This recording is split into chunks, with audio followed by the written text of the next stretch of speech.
Here's something strange. If you had stopped a traveler 2,000 years ago and asked him to name the 7 greatest things ever built, he wouldn't have hesitated. 7 wonders. Everyone knew the list. It was written down, copied, taught to children from Alexandria to Rome. Now here's the part almost nobody tells you. 6 of those 7 are gone, not damaged, not sitting in some ruin you can visit on a weekend. Gone. Erased so completely that for a couple of them, we can't even agree on where they once stood. One may never have existed at all.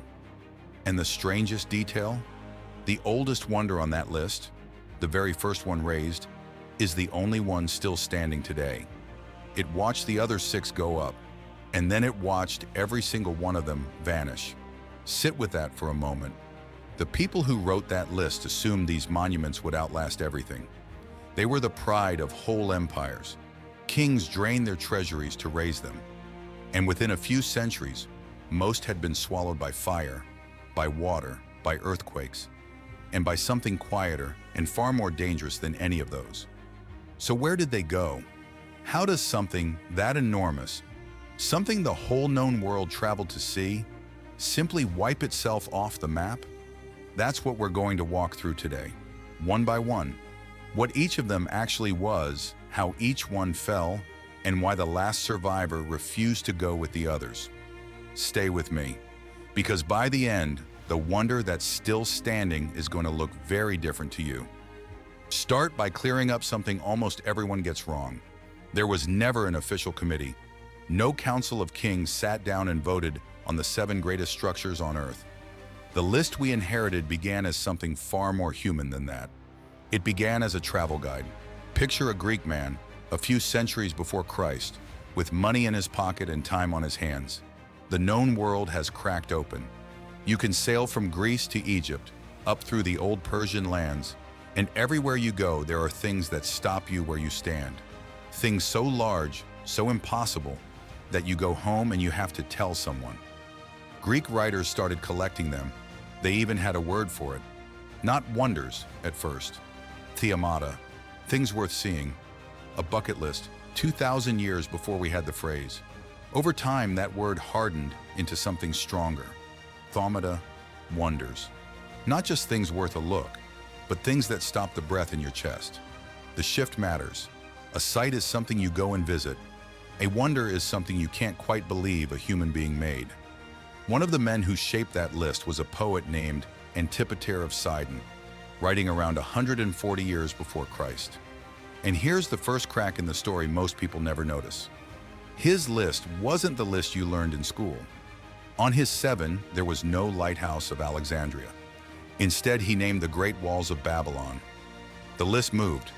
People swapped wonders in and out for centuries, like an argument at a dinner table that never quite ends. Even the ancients couldn't agree on their own 7. But there was one they never argued about. One that sat at the top of every version from the very first. The Great Pyramid of Giza. And this is where you have to slow down, because the numbers do something to your sense of time that's hard to hold in your head. When Antipater stood there and called it a wonder, the pyramid was already ancient to him. Not old, ancient. It had been standing for roughly 2,400 years before he was born. Sit with that. The distance between you and the Roman Empire is shorter than the distance between the man who wrote this list and the men who built the thing at the top of it. It went up around 2560 before Christ for a pharaoh named Khufu, somewhere near 2.5 million blocks of stone. For almost 4,000 years, 4,000, it stayed the tallest structure ever raised by human hands. Nothing we made stood taller until a cathedral spire in the Middle Ages. And it didn't look the way it looks now. Today you see bare, stepped brown rock. Back then it was sheathed in polished white limestone, so smooth and so bright that under the Egyptian sun it would have been almost blinding. A mountain of light on the edge of the desert. That casing is mostly gone now, pried off stone by stone in the Middle Ages, and hauled into the city to build walls and mosques. Hold that small detail. It's the first quiet clue to how a wonder really dies. Now hold those 2 facts side by side, because this is the whole story in miniature. The oldest thing on the list is the only thing that survived. Every other wonder came later. Some came a full 2,000 years later. They were newer. In some ways, they were cleverer. Bronze giants, gardens that defied the desert, a tower with a fire burning at its summit. And every one of those newer marvels is gone. The first one, the simplest idea of all, pile stone toward the sky until it becomes a mountain, is still standing there this afternoon while you sit and watch this. That should unsettle you a little. We tend to assume progress runs in one direction, that whatever comes later is stronger, safer, more permanent. The wonders tell you the opposite. The thing built first, by people we like to picture as primitive, outlasted everything their descendants would spend the next 2,000 years trying to top. So the real question isn't only where the other six went, it's why this one stayed. What did the Egyptians do, or not do, that the Babylonians, the Greeks, the men of Rhodes never managed? Hold on to that question. We're going to come back to it, and the answer is stranger than they simply built it well. But first, we have to go looking for the missing. And there's no better place to start than with the one wonder that may have been a ghost from the beginning. A marvel that some serious people now believe was never there at all. Of all seven, this is the one people fall in love with. The Hanging Gardens of Babylon. Say the name out loud and you can almost see it.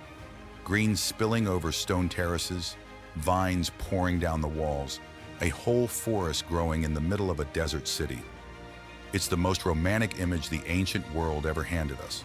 Not a tomb, not a wall built to keep enemies out. A gift, the only wonder on the list built, if the story is true, for love, not power or the gods. There's just one problem.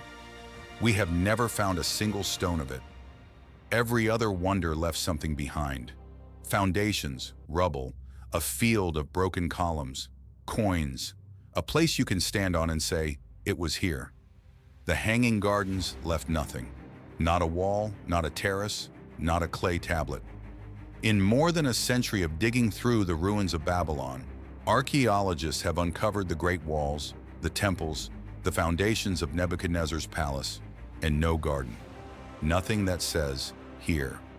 This was it, and it gets stranger the closer you look. The king who supposedly built it, Nebuchadnezzar II, around 600 years before Christ, was not a modest man. He covered Babylon in inscriptions bragging about everything he raised. Every temple, every wall, every gate, pressed into baked clay for the gods and for history. He built it, the story goes, for his wife, a woman named Amytis, homesick for the green mountains of her homeland. A mountain of gardens so she'd stop grieving for the hills. It's a beautiful story. And in all those thousands of lines the king wrote about his own achievements, the gardens are never mentioned. Not once. Then there's Herodotus. The Greek historian walked through Babylon, or claimed to, and wrote pages about the city. Its walls, its bricks, its customs, the width of its streets. He described things far less spectacular than a floating forest. And about any hanging gardens, he says nothing at all. So who told us about them? Later writers, Greeks and Romans, Strabo, Diodorus, a man named Philo, writing centuries after the gardens were supposedly built, none of whom ever laid eyes on them. They were copying older accounts that no longer exist, describing a marvel not one of them had stood in front of. The Hanging Gardens come down to us the way a rumor reaches you at a party. Everyone's certain it's true and nobody can name the person who actually saw it. For a long time, that left only two answers. Either the gardens were pure legend, a lovely invention that grew taller with every retelling, or they were real, and Babylon erased them so completely that even the dirt forgot. But recently, a third answer has come forward, and it's the kind that makes you rethink everything you were taught. An Oxford scholar named Stephanie Dalley spent decades on this. Her conclusion is this: the gardens were real, but we've been searching the wrong city for 2,000 years. Not Babylon, Nineveh, a different capital, 100 years earlier, built by an Assyrian king named Sennacherib. And unlike Nebuchadnezzar, Sennacherib did leave records of an extraordinary garden, terraced, planted with exotic trees, watered by a system he described as lifting water with bronze screws, a technology the world supposedly wouldn't invent for centuries. He cut aqueducts through the hills to feed it. Keeping a mountain of green alive in that heat meant lifting the river uphill, all day, every day, a constant act of defiance against the desert. And here's the detail that closes the trap. Nineveh, in later centuries, was sometimes called Babylon. The name traveled. The garden's address got lost in translation, and the wrong king took the credit for 3,000 years. If she's right, then the most famous garden in human history did exist. It was simply standing in a city nobody thought to search, under a name nobody recognized, built by a man history barely connects to it. Sit with what that means. We may not have lost the hanging gardens to an earthquake or a fire. We may have lost them to something quieter and far more human. A mistake. A wrong label, repeated so many times it hardened into truth. A wonder that didn't fall, it was misfiled. And that's the thing about the missing six. They didn't all die the same way. Some were taken by disaster, but the next two on our list, a god the size of a house and a temple so beautiful that a man burned it to the ground just to be remembered, those we can trace exactly, because people stood there and watched it happen. Every wonder needs someone to protect it. The moment it stops being useful or sacred or profitable to somebody, that is the moment it becomes fragile. Keep that in mind, because these next two were destroyed by fire, and yet fire was never really the cause. Fire was only the tool. Start in Ephesus, on the coast of what is now Turkey, with the Temple of Artemis. Forget every ordinary temple you have pictured. This thing was enormous, a forest of more than 120 marble columns, each one the height of a 6-story building, so vast that ancient writers said, once you had seen it, every other temple looked like a hut. It took 120 years to raise. It was the pride of an entire city. And in the year 356 before Christ, a man walked in and set it on fire. Not for money, not for revenge, for fame. His name was Herostratus. And I only know that name. And now you only know it, because he got what he wanted. He wanted to do something so monstrous that history could never forget him. So he burned one of the most beautiful buildings on earth. The people of Ephesus were so revolted that they made it a crime, punishable by death, to ever speak his name again. They tried to erase him from memory. It didn't work. 24 centuries later, here we are, still saying it. There is a legend that the temple burned on the very night Alexander the Great was born, that the goddess was away, attending his birth, and couldn't save her own house. True or not, it tells you how much this story gripped people. But here is the part that should stay with you. The temple didn't stay dead. Ephesus rebuilt it, bigger and finer than before. Alexander himself, grown, offered to pay for it. The second temple stood 600 more years. So the fire didn't kill the wonder. What killed it came slower. By the 3rd century after Christ, Gothic raiders sacked it, and by then the world underneath it was shifting. The old gods were losing their grip. As the region turned Christian, a pagan temple to a fertility goddess was no longer a wonder. It was an embarrassment. Nobody rebuilt it this time. The marble was hauled away for other buildings. The columns came down. A few, people say, ended up holding up a church in Constantinople. The river silted the ruins over, the marsh swallowed them, and the site was lost so completely that when an English engineer went looking in the 1800s, it took him 6 years of digging to find the foundations under the mud. Today, one column stands there. One. Reassembled from broken pieces, alone in a swamp with a stork's nest on top. That is what remains of a building the ancient world called the most beautiful thing ever raised to a god. Now go west, to Olympia in Greece, and stand in front of the second one, the Statue of Zeus. This was not a building, it was a presence. 40 feet of gold and ivory. The king of the gods seated on a throne so tall that people said if Zeus ever stood, he would tear the roof off his own temple. It was made by Phidias, the greatest sculptor of the ancient world, the same hand behind the Parthenon. Men crossed the sea just to feel small in front of it. The Greeks had a saying that you had not truly lived until you had stood before the Zeus at Olympia. And then the same thing that came for Artemis came for him. Belief moved on. When Rome turned Christian, The emperor closed the pagan temples and banned the Olympic Games that had honored this god for 1,000 years. The sanctuary emptied. The statue sat in the dark of a shut temple, worshipped by no one. Some accounts say it burned where it stood. Others say a wealthy collector carried it off to Constantinople, where it was destroyed years later in a palace fire. Either way, fire again.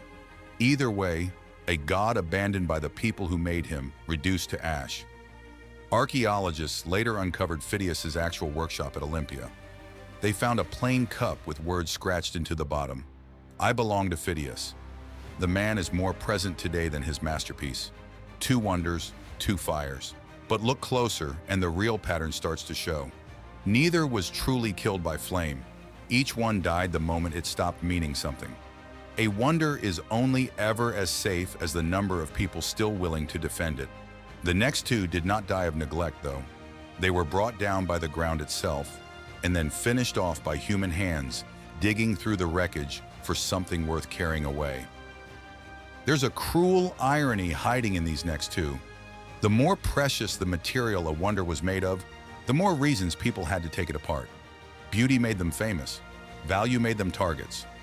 Go back to that same Turkish coast, a little south of Ephesus, to a city called Halicarnassus, Bodrum today. This is where you find the tomb so magnificent, it gave us a word we still use: mausoleum. Every mausoleum on Earth is named after one man, Mausolus. He was a regional ruler, and when he died around 350 before Christ, his wife did something that tells you everything about the grief involved. Her name was Artemisia, and she was also his sister. That was the custom in that dynasty. The story goes that she had his body cremated, mixed his ashes into wine and drank them. She wanted to become his living tomb, and then she set out to build him a stone, one the world would never forget.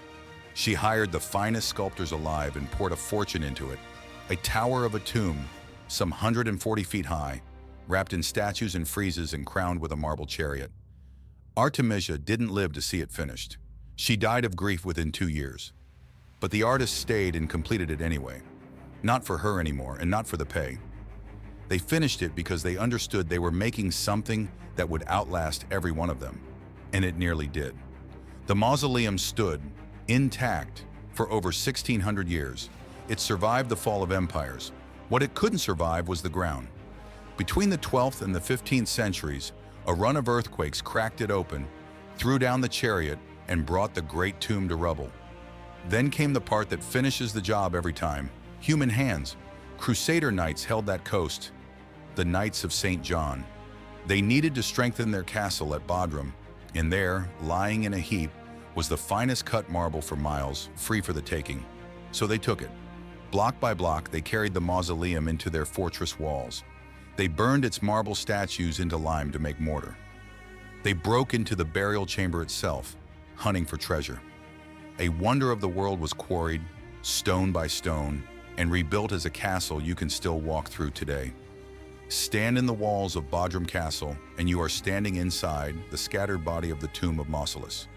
Now sail a short way off that coast, to the island of Rhodes, for the strangest fate of all 7, the one that barely got to exist: the Colossus of Rhodes.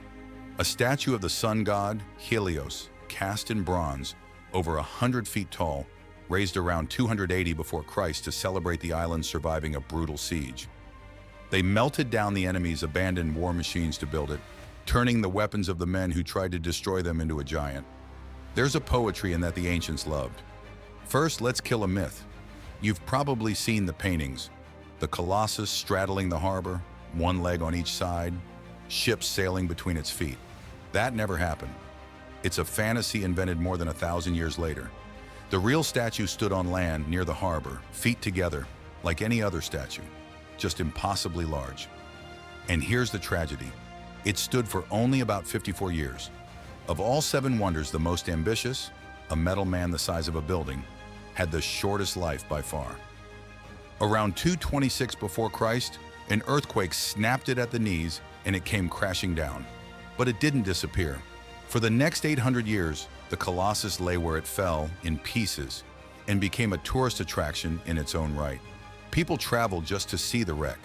Pliny wrote that few men could wrap their arms around one of its fallen fingers.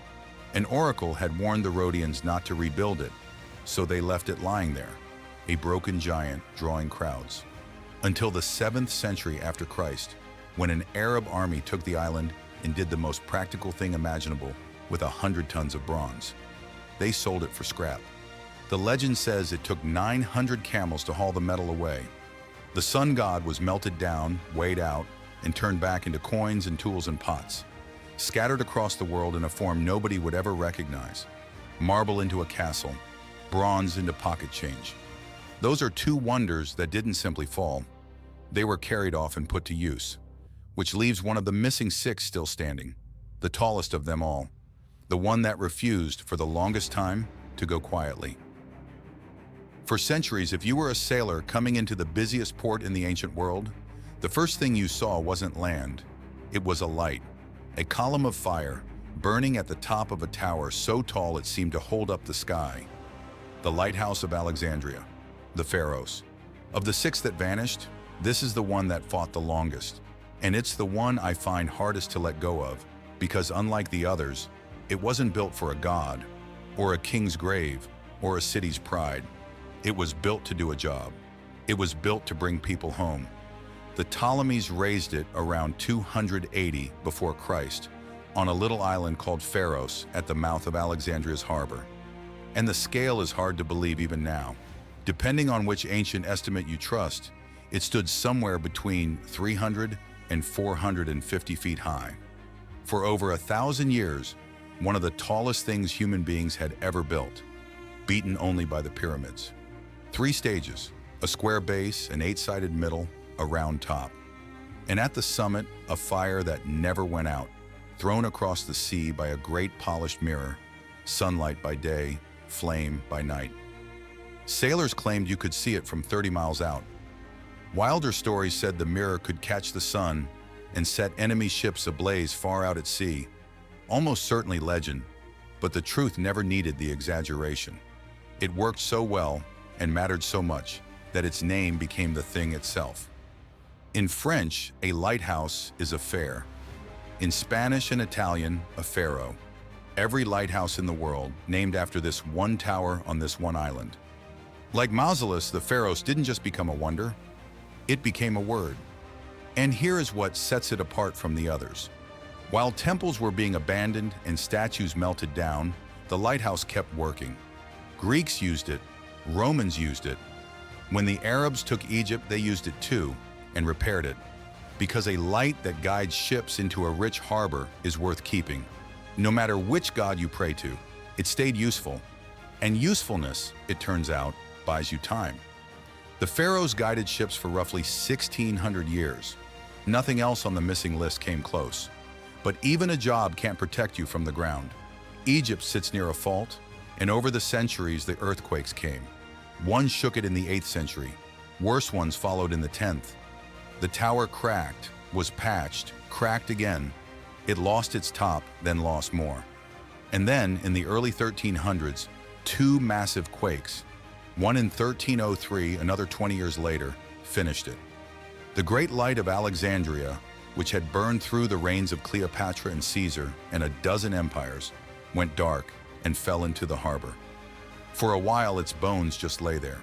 And then right on cue, the pattern completed itself.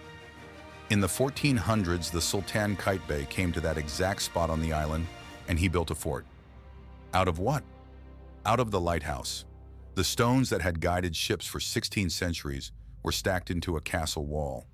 And that fort still stands on the same ground today, sitting on the grave of the wonder it was made from. If this is starting to sound familiar, it should. A wonder falls in an earthquake, and a fortress rises out of its corpse. It happened at Halicarnassus. It happened again here. But the Pharos has one last secret, and it is the closest thing to hope in this whole story. It never fully left. In the 1990s, a French archaeologist and a team of divers went down into the murky water of Alexandria's harbor. And there on the seabed, they found it.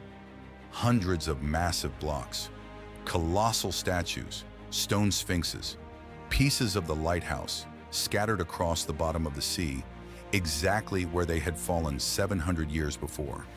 The wonder didn't vanish into thin air. It sank. It is still down there in the dark, beneath the boats of the modern city. So now we have buried all six. The garden that may have been misfiled. The temple burned for fame. The god abandoned by his own believers. The tomb turned into a castle. The bronze giant sold by the pound. And the great light shaken into the sea. 6 different endings. But step back far enough and they stop looking like 6 separate accidents. They start to look like one story, told 6 times over. Because underneath the fires and the earthquakes and the raiders, there is a single force that did more damage than all of them combined. And almost nobody ever names it. Let me show you what it is. Here's the thing nobody puts on the list. The real destroyer of the ancient wonders wasn't fire. It wasn't earthquakes. It wasn't the Goths or the Arabs or the Sultans. Those get the blame because they're dramatic and easy to point at. But go back and look at what actually happened in every single case, and you notice the disaster was never the end of the story. It was the middle. The fire took the roof, the earthquake cracked the walls, but the wonder was still there. Broken, but there. What finished it every time was what people did next. They carried it away. They burned the statues into mortar. They stacked the tomb into a fortress. They sold the god by the pound. And they only did that for one reason. By the time the thing fell, it had already stopped mattering to the people living around it. That's the killer, not disaster. Indifference, the slow withdrawal of care. A monument doesn't really die the day it falls. It dies the day the people nearby stop seeing it as sacred and start seeing it as a pile of very good building stone. The moment a wonder is worth more as raw material than as a wonder. That's the moment it's already gone. The earthquake just makes it official. Every one of the 6 died the same death underneath. They ran out of people who cared. Think about how quiet that is. No villain, no single knight you could point to. Just a slow forgetting. One generation handing the next a little less reason to look up. And listen, if you've stayed with me this far, through all 6, you already understand this at a level most people never reach. So let me say it straight. If this is the kind of history that pulls you in, the real version, the one underneath the textbook, take a second and subscribe to the channel. We do this every single day. One story, one buried thing, told the way it actually happened, that's all. The next one just shows up. And do me a favor in the comments. Tell me which of the 6 you'd bring back if you could stand in front of it tomorrow morning. The garden nobody can find, the light over the harbor, the bronze giant. I read them, and honestly, the answer says something about the person giving it. Mine changes every time I tell this story. Now, back to the one still standing, because we buried 6, and I promised you an answer to the question we started with. Why the Great Pyramid? Why did the oldest, simplest one outlive every clever thing that came after it? It turns out it survived for the exact reasons the others died. Start with the shape. You can't topple a mountain. An earthquake snapped the Colossus at the knees and dropped the lighthouse into the sea, because tall, slender things fall. A pyramid has nothing to fall. It's already lying down.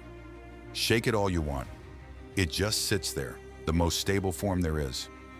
The pyramid isn't fighting gravity. It made peace with it. Then the value. Remember what actually killed the others. People carrying off the good material. They tried that here too. That gleaming white casing I told you about? Gone, stripped off and hauled into Cairo, exactly like the marble at Halicarnassus. But the casing was the easy part, the skin.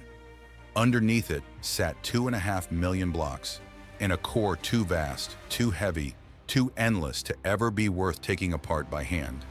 You could peel its surface. You could never carry away the mountain. It was too big to steal. And the last reason is the one that matters most. It never stopped meaning something.